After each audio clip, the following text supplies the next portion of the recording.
Assalamu alaikum. Wa rahmatullahi wa barakatuh.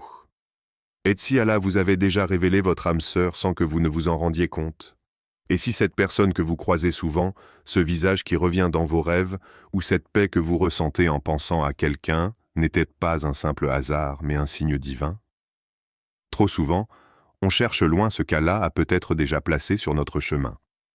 Avant de lancer la vidéo, pensez à laisser un like, ça nous motive énormément à continuer de partager du contenu utile. N'hésitez pas non plus à vous abonner à notre chaîne et à activer la petite cloche pour ne rien manquer de nos prochaines vidéos sur la foi islamique. Merci à tous et bonne vidéo. Le destin chez Allah ne laisse rien au hasard. Dans le Coran, il dit « Et de tout, nous avons créé 2 éléments en couple afin que vous vous rappeliez. » Sourate Az-Zariyat 51-49. Ce verset est une invitation à ouvrir les yeux sur ce que le ciel prépare dans l'invisible. Ton âme sœur ne vient pas par caprice, mais par décret. Et parfois, Allah parle, à travers les signes, les rêves, les coïncidences répétées, mais encore faut-il savoir les reconnaître. Dans cette vidéo, tu vas découvrir 3 manières puissantes par lesquelles Allah peut te révéler la personne qui t'est destinée. Prépare ton cœur, car ce message pourrait bien t'ouvrir les yeux sur une promesse déjà en route. Dans une société où l'amour est souvent réduit à une attirance superficielle ou à une quête émotionnelle, la vision divine de l'âme sœur va bien au-delà. Dans l'islam, ce lien n'est pas une simple histoire de sentiments, c'est un décret sacré, inscrit dans le destin, bien avant notre naissance. Le Coran nous rappelle « Gloire à celui qui a créé tous les couples, de ce que la terre produit, d'eux-mêmes, et de ce qu'ils ne savent pas. » Sourate Yassine 36-36. Allah crée les âmes en paires complémentaires, conçues pour se reconnaître au moment voulu. Ton âme sœur n'est pas quelqu'un que tu dois aller chercher désespérément. C'est une âme préparée pour toi, que tu rencontres dans le cadre du plan d'Allah. Il est dit aussi, et parmi ces signes, il a créé de vous pour vous des épouses afin que vous viviez en tranquillité avec elles, et il a mis entre vous de l'affection et de la miséricorde. Sourate Ar-Rum 30-21. Ce lien divin repose sur 3 fondements, la paix, sakina, l'amour pur, mawada, et la miséricorde, rama. Ce sont ces éléments qui distinguent une union céleste d'une simple attirance humaine. Ainsi, chercher son âme sœur selon la vision divine, ce n'est pas courir derrière une émotion, mais se préparer intérieurement à reconnaître ce que Dieu t'envoie. Par la prière, la patience et la foi, tu entres dans un état de réception et non de poursuite. Allah ne joue pas avec les cœurs. Lorsqu'il unit 2 âmes, c'est toujours pour un but plus grand. Grandir ensemble spirituellement, s'aider à s'élever et marcher vers lui à 2. L'une des premières façons par lesquelles Allah peut te révéler ton âme sœur, c'est à travers les rêves et les prières sincères. Ce mode de communication céleste est ancien, pur et toujours d'actualité. Quand l'âme est en paix, connectée à son Seigneur, elle devient réceptive aux signes subtils de l'invisible. Beaucoup de croyants témoignent avoir reçu des rêves clairs où une personne leur apparaissait régulièrement. Parfois, ils voyaient un visage inconnu, mais familier à l'âme. D'autres ont eu des visions précises, un mariage, une main tendue, ou encore un sentiment profond de joie et de sérénité. Ces rêves, loin d'être de simples illusions nocturnes, peuvent être des signes envoyés par Allah. Le prophète, paix et bénédiction sur lui, a dit « Le rêve véridique est une partie de 46 parties de la prophétie. » Al-Bukhari, Muslim. Mais pour que ces signes soient clairs, il faut être dans une démarche de pureté spirituelle, de sincérité et surtout de détachement des désirs personnels. C'est là qu'intervient une pratique fondamentale, la prière d'istikhara. L'istikhara, une boussole divine. L'istikhara est une prière de consultation que l'on adresse à Allah lorsqu'on est face à une décision importante. Elle n'est pas une incantation magique, mais une invocation de la sagesse divine au-dessus de la nôtre. En demandant à Allah, « Ô Allah, si cette chose est bonne pour ma religion, ma vie présente et future, facilite-la pour moi. » Tu t'ouvres à sa direction. Parfois, la réponse vient rapidement. Un rêve apaisant, un sentiment de clarté, une conviction soudaine. D'autres fois, elle vient par le silence, ce qui est aussi une réponse. Interprétez les rêves, calme intérieur, symbole et constance. Tous les rêves ne sont pas des révélations. Certains viennent de nos pensées, d'autres du shaitan, et seuls certains sont inspirés d'Allah. Comment discerner? Voici quelques clés. La paix ressentie au réveil est un indicateur fort. Si tu te lèves serein, en confiance, c'est souvent bon signe. La répétition du rêve ou du visage d'une personne est un autre signal.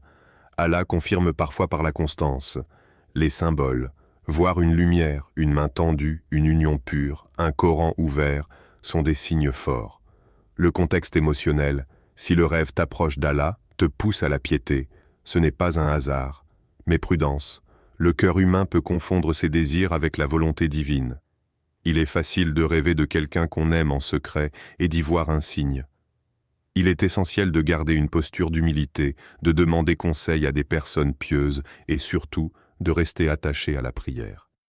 Le Coran nous rappelle « Votre Seigneur crée ce qu'il veut et il choisit. Il ne leur appartient pas de choisir. Gloire à Allah. Il est au-dessus de ce qu'ils associent. » Sourate Al-Qasas 28-68. Ce verset est un rappel puissant. C'est Allah qui choisit et non notre cœur capricieux. Il nous parle certes, mais il faut savoir écouter avec un cœur pur, pas avec un ego impatient. Alors, si tu fais des rêves récurrents, si tu ressens une paix étrange à l'idée d'une personne, si l'istikara t'ouvre des chemins inattendus, ne néglige pas ces signes. Mais ne précipite rien. Les signes divins s'accompagnent toujours de paix, de sagesse et de confirmation. Allah ne fait rien au hasard. Même ce qui semble chaotique ou anodin peut cacher une orchestration parfaite du Très-Haut. L'une des manières puissantes dont Allah rapproche deux âmes destinées à s'unir, c'est par les circonstances, les coïncidences répétées, les retards involontaires, les connexions imprévues. En vérité, il n'y a pas de hasard avec Allah. Il n'y a que des rendez-vous divins. Le Coran nous enseigne « Il n'advient aucun malheur, ni dans la terre, ni en vous-même, qui ne soit inscrit dans un livre avant que nous ne l'ayons créé. » Sourate Al-Hadid 57-22.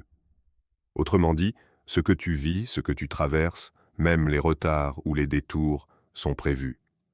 Parfois, Allah utilise ce que tu crois être un contretemps pour te conduire exactement là où il veut que tu sois. Les hasards répétés ne sont pas fortuits. Tu rencontres plusieurs fois la même personne à des endroits différents. Un ami te parle de quelqu'un que tu n'as jamais vu, puis tu entends son nom encore ailleurs. Tu ressens qu'il y a comme un fil invisible qui vous lie. Ce ne sont pas des coïncidences, ce sont des clins d'œil du ciel.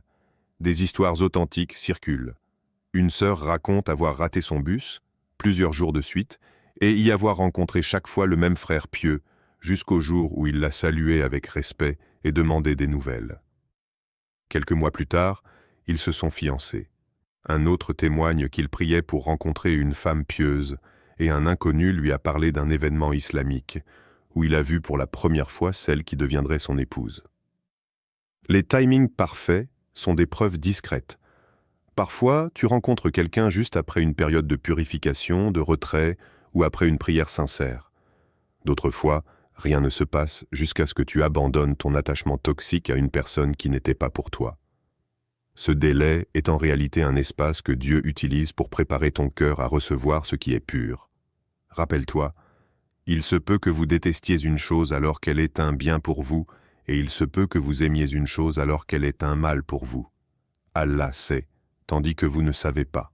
Sourate Al-Baqarah 2:216. Cela signifie que la désillusion d'hier peut être la protection d'Allah pour mieux te diriger vers ton âme sœur. Comment reconnaître la main d'Allah dans les détails? Voici quelques signes révélateurs. Une fluidité surnaturelle dans les échanges, les circonstances, les dialogues. Tout semble se mettre en place sans effort. Des obstacles qui s'effacent un à un, sans explication logique. Des gens autour de toi commencent à remarquer cette personne ou à t'en parler, sans que tu ne les aies influencés.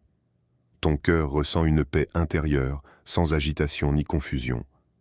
Quand Allah veut unir deux âmes, même la distance devient un pont, les malentendus deviennent des leçons, et les séparations momentanées renforcent la foi. C'est une alchimie divine que seul un cœur attentif peut discerner. Dans la sourate Yusuf, on voit comment les détours de la vie de Joseph, Yusuf, trahison, exil, oubli, ont mené à l'accomplissement de la vision qu'il avait reçue enfant. Tout ce qu'il a vécu semblait être un échec, jusqu'à ce que tout s'aligne à l'heure exacte voulue par Allah.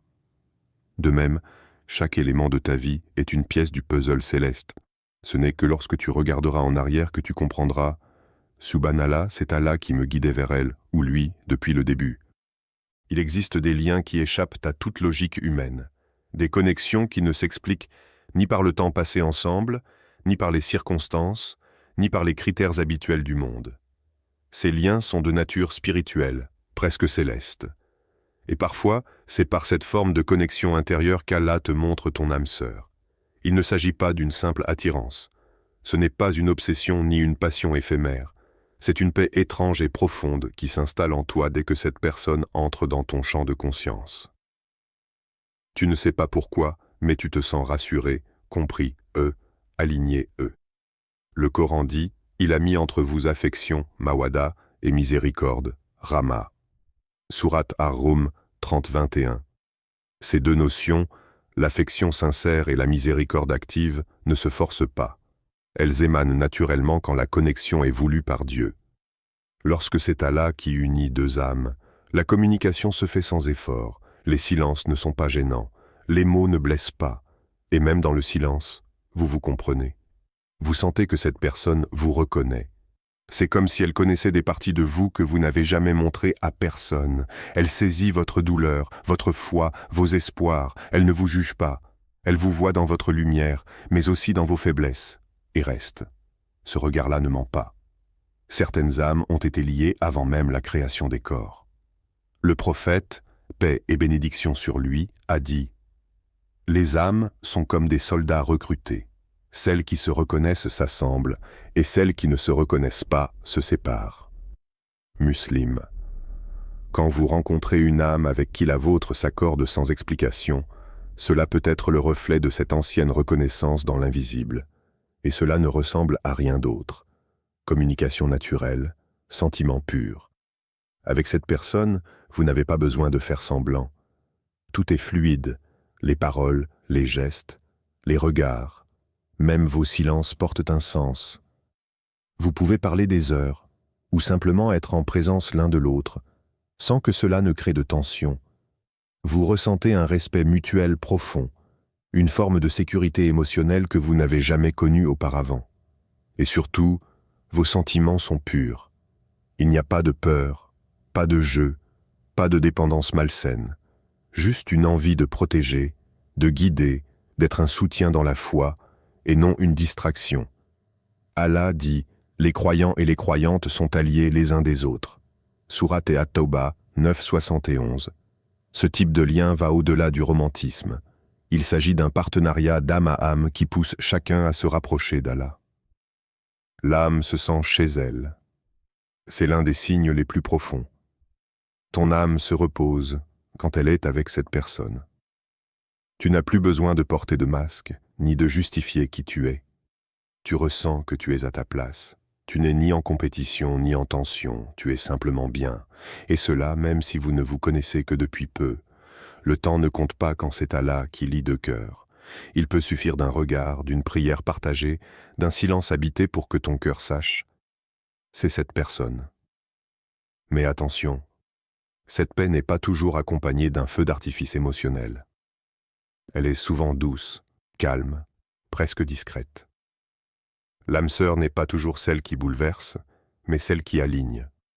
Lorsque tu ressens cette connexion profonde, que la paix t'envahit, que la communication est sincère et que ton cœur ne tremble pas, pose-toi et prie. Il se pourrait bien qu'Allah soit en train de te parler. Et si ton cœur reste en paix malgré l'attente ou l'incertitude, c'est peut-être déjà une confirmation, puissante, les désirs insistants et les illusions trompeuses. C'est pourquoi il est essentiel d'apprendre à discerner, est-ce vraiment Allah qui me parle ou est-ce mon cœur qui s'emballe? Le premier critère est la patience accompagnée de la prière continue. Lorsque le lien est voulu par Allah, il ne provoque pas d'angoisse, d'urgence ou de confusion extrême. Bien au contraire, il t'amène à la paix, même dans l'attente. Le Coran nous rappelle « Et cherche secours dans la patience et la prière ». Sourate Al-Baqarah 2,45. La vraie réponse divine ne te pousse pas à courir, à forcer ou à convaincre. Elle te pousse à te soumettre au rythme d'Allah, avec foi et sérénité. Ensuite, il faut faire la différence entre la voix de l'ego et celle du cœur guidé par la foi. L'ego veut posséder, contrôler, précipiter. Le cœur spirituel, lui, est à l'écoute, en paix, sans obsession. Il sait que si cette personne est réellement envoyée par Allah, rien ne pourra la lui enlever. Et si ce n'est pas le cas, il accepte avec sagesse ce que Dieu a écarté. La sourate Al-Isra le rappelle.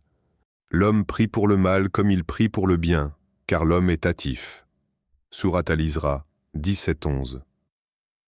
Ce verset souligne à quel point nos jugements peuvent être précipités et biaisés par l'émotion. C'est pourquoi le temps est un allié précieux. Le temps révèle. Il montre si la paix demeure, si les signes se confirment, si les obstacles s'aplanissent naturellement. Enfin, la confirmation divine est souvent multiple. Elle vient par les rêves, les prières, les signes extérieurs, mais aussi par la sagesse de personnes pieuses autour de toi. Allah peut parler à travers un parent, un enseignant, un ami spirituel. Retiens ceci, la vérité divine se confirme, elle ne se contredit pas.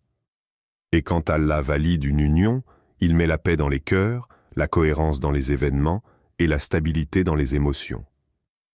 Si Allah a prévu une personne pour toi, aucune force sur cette terre ne pourra vous séparer. Car ce qu'il écrit dans le ciel se réalise toujours sur la terre, au moment parfait. Tu n'as pas besoin de courir, ni de forcer. Tu as seulement besoin de te préparer intérieurement, de rester connecté à ton Seigneur et de lui faire confiance.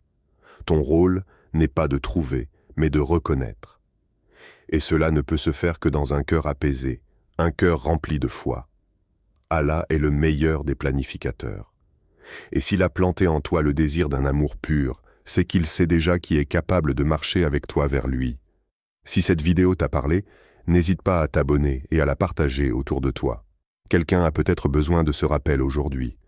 Que ton cœur reste tourné vers le ciel, car c'est là que se décide ce qui est éternel.